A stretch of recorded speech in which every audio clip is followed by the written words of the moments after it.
Chapter 1 continued.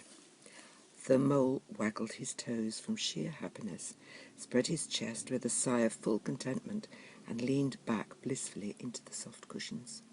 "What a day I'm having," he said. "Let us start at once."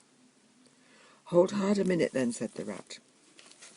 He looped the painter through a ring in his landing stage, climbed up into his hole above, and after a short interval reappeared, staggering under a fat wicker luncheon basket.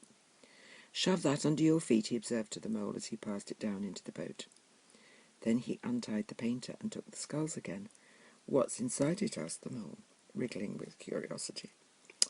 "There's cold chicken inside it," replied the rat briefly. "Cold tongue, cold ham, cold beef, pickled gherkins, French rolls, cress, sandwiches, potted meat, ginger beer, lemonade, soda water." "Oh, stop, cried the mole in ecstasies. "This is too much."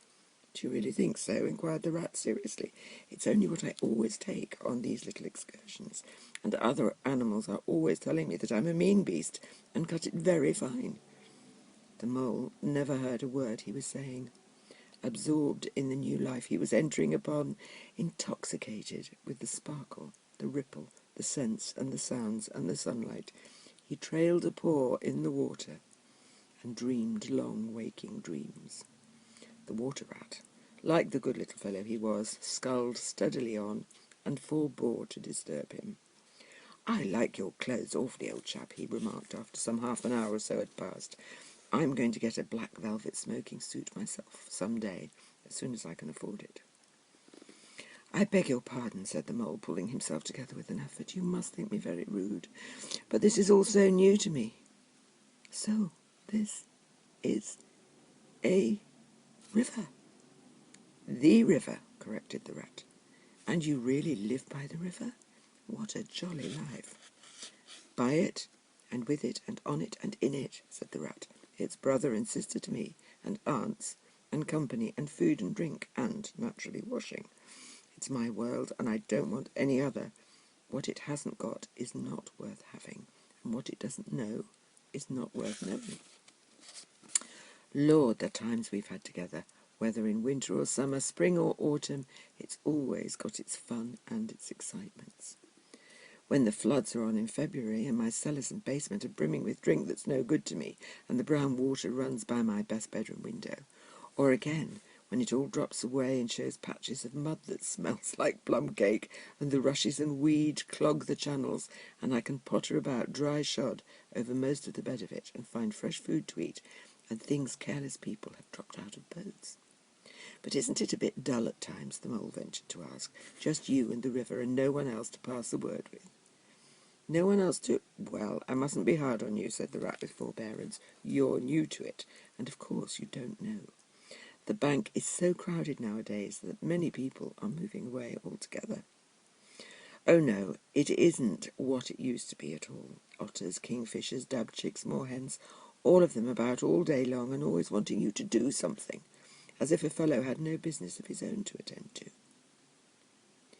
"What lies over there?" asked the mole, waving a paw towards a background of woodland that darkly framed the water meadows on one side of the river. "That? Oh, that's just the wild wood," said the rat shortly. "We don't go there very much, we river bankers." Aren't they very nice people in there?" said the mole, a trifle nervously. Well, replied the mat, "let me see. The squirrels are all right, and the rabbits, some of them, but the rabbits are a mixed lot. And then there's Badger, of course. He lives right in the heart of it, wouldn't live anywhere else either, if you paid him to do it. Dear old Badger. Nobody interferes with him. They'd better not," he added significantly. "Why? Who should interfere with him?" asked the mole. "Well, of course, there are others," explained the rat in a hesitating sort of a way. "Weasels, and stoats, and foxes, and so on. They're all right in a way. I'm very good friends with them, past the time of day when we meet and all that. But they break out sometimes, there's no denying it, and then, well, you can't really trust them, and that's the fact." The mole knew well that it is quite against animal etiquette to dwell on possible trouble ahead, or even to allude to it, so he dropped the subject. "And beyond the wild wood again?" he asked, "where it's all blue and dim and one sees what may be hills, or perhaps they mayn't, and something like the smoke of towns, or is it only cloud drift? Beyond the wild wood comes the wide world, said the rat, and that's something that doesn't matter, either to you or me. I've never been there, and I'm never going, nor you either, if you've got any sense at all. Don't ever refer to it again, please. Now then, here's our backwater at last, where we're going to lunch. Leaving the main stream, they now passed into what seemed at first sight like a little landlocked lake. Green turf sloped down to either edge.